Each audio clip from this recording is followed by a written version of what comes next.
let us suppose that you receive a letter. And the letter is like this and says, would you please come to here in India and moderate us on this? And I don't know if any of you is able to read what's written over there. I cannot. And it was, the idea is, imagine that you're required to moderate a discussion in a language that you do not understand. Exactly. My claim is that that is not just possible, but this would lead us to a really good moderator. And this is the idea behind the second part of Vilfredo. The idea behind the second part of Vilfredo is that to have a proactive system, so a system that goes and asks the participants to do specific actions. And the action that the system will ask are all very simple. You know, I ask, sir, could you please write a possible answer to this question?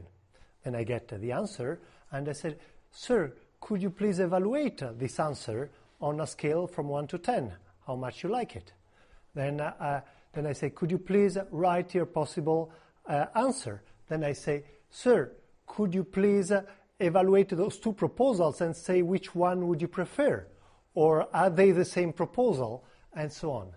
My claim is that there is something like 10 or 15 basic questions and that this moderator needs to ask. And it does not need to understand the actual content of the proposals and the actual content of the question. It will just act based upon how people vote or not vote. Okay? This is the idea of the moderator, of this artificial intelligent moderator. And artificial intelligent, but not so intelligent to actually understand the content of the question or the proposal, because to actually understand it, it would have to have a model of the world, and it would have a worldview, and it would import its own prejudice about it, and you don't want that to happen. Okay? But you can actually simulate the same thing with a person moderating a discussion that they don't in which they don't understand the language. That would be really interesting to test it out, actually. I have a question. Yes. On this moderation, how do you ask to the participants if you don't speak the same language? You've been given a dictionary of some basic phrases. You know, the numbers between 1 and 10, you've been said how to say, how to write them and understand them. You've been, you know how to say among those two, you know, imagine a frasario, you know, those basic, when you go to another country, you have these little booklets with basic question, where is the restaurant, where is the toilet, and so on. Well, you have a similar book, which is, which one of those two do you prefer, which one, you know, this system. And now, this one, you know, now we're going a little bit into the advanced corollaries, because those advanced corollaries, we are going to use it with this moderator stuff. Suppose, and it happens, that there is someone that everybody who voted for X has also voted for Y. You know, so Y would dominate X, except that there is one person. So there is this annoying person who voted for Y and did not vote for X. We call this person a key person. And if only this person were to change their vote, the Pareto front would shrink by one element, because suddenly the X would be dominated by the Y. So now the question is, can we actually try to find a way to make this happen? we could just say, oh, if it's only one person, we are going to consider it as dominated anywhere. I really don't like this kind of solution, because then you're going against the spirit completely. So,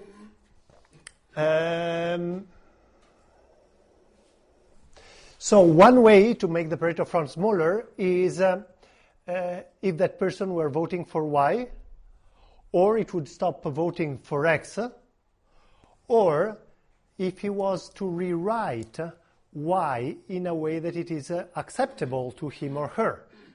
So this person rewrites Y into Y first, and this new version, now suppose that everybody likes it because it's similar to X and Y, so everybody before voted, so this Y first would dominate both Y and X. So at the next generation, it would actually make the Pareto front smaller. So those are three different strategies. And the other advanced corollary we are going to see is that each person can really affect the Pareto front. So how many people remember this movie? So this one was as 12 Angry Men. In Italian, it was La parola ai giurati.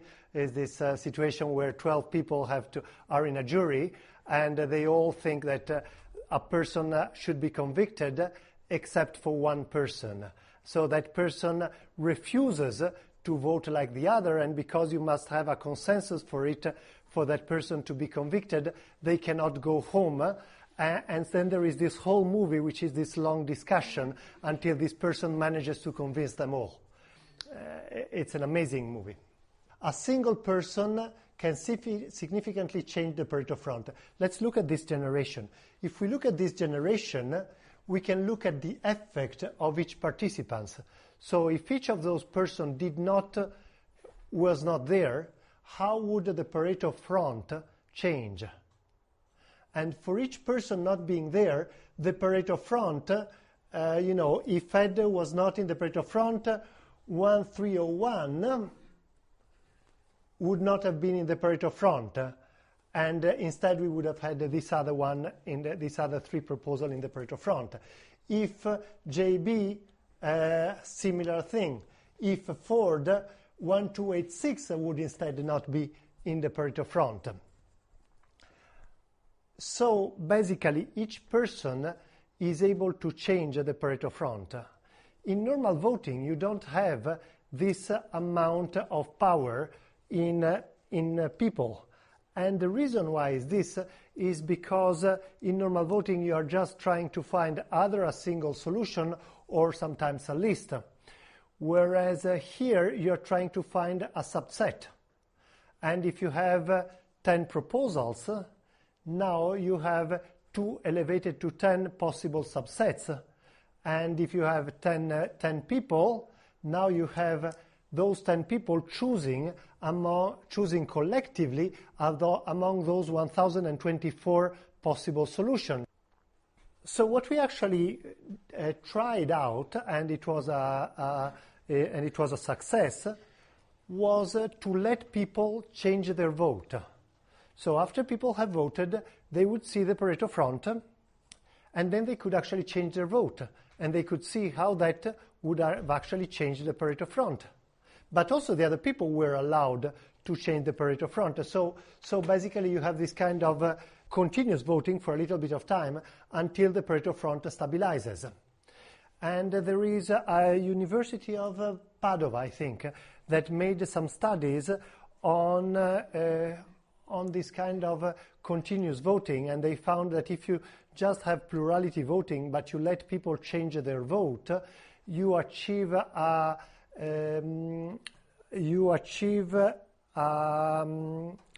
Condorcet winner with a much greater probability than people just voting one time. And in a sense, it really makes sense, because it's a little bit like you are trying to act on an area, and your way of acting is voting. And have you ever seen kids that learn to move their hand? They start doing a lot of this kind of thing, and then they kind of get a little bit more precise and so on. I have a 6-month kid right now, so I'm seeing this whole process. at the moment until they become really precise and also really fast and also really dangerous. And to themselves at least. So basically this idea of letting people change their vote is like they see their vote and they see the effect that it had on the world.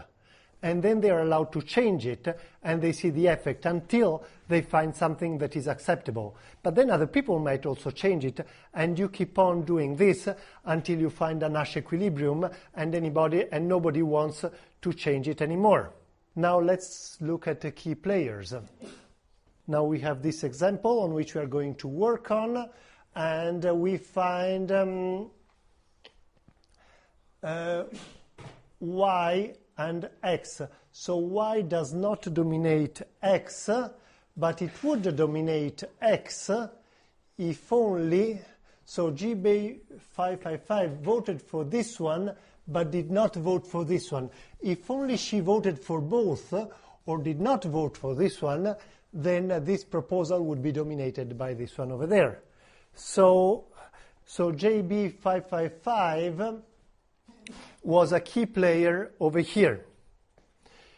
Now, what do you do with key players? You try to convince them. You go and say, and by the way, here or other, Ford was a key player also between this one and I don't know which other one, and Ed Pastore was a key player over there.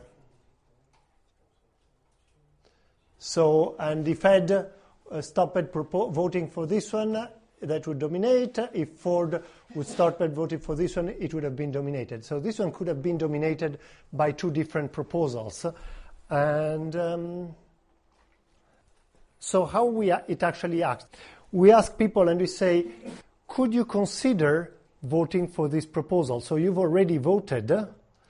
Can you relook at this proposal and check if you really don't like it? And sometimes it can happen that a person says, oh, I actually did not realize that you're right, this one can work. So one way to do it is that the system in the center sends an email and say, would you please consider this one? We find this not to work very well. So another option is to send someone. So we say, you are a key player, you have voted in a similar way, but on this particular proposal you voted for and you voted against, and if you only voted for, it would simplify life for everybody else. So we send him to you and say, could you please consider changing your mind? And what usually happens is that the person who is the key players convinces back and says, no, you're actually wrong. You should actually not vote for this because of this and this reason. And suddenly she's not a key player anymore because now you have two people. So that's what we've seen happen. Other time it actually happens that it changed. What if it doesn't change and nobody gets convinced? At the next generation, you get all those proposals. Now you ask those people, please, anybody can write a new proposal, but the key players are specifically invited to rewrite the proposal they did not like. You know, it's like you have some homework. And this really worked very well. Because very often when you did not like a proposal, you had some really good reason. You rewrite it, just slightly changing a little bit the way it's presented, or you just adjust for the things that you did not like. And we found people that by rewriting this proposal, we're able to bring together the community. So it happened to us that, more than one actually, that the solution was from a key player that as a homework had to rewrite one of those proposals, and the new solution was liked by both.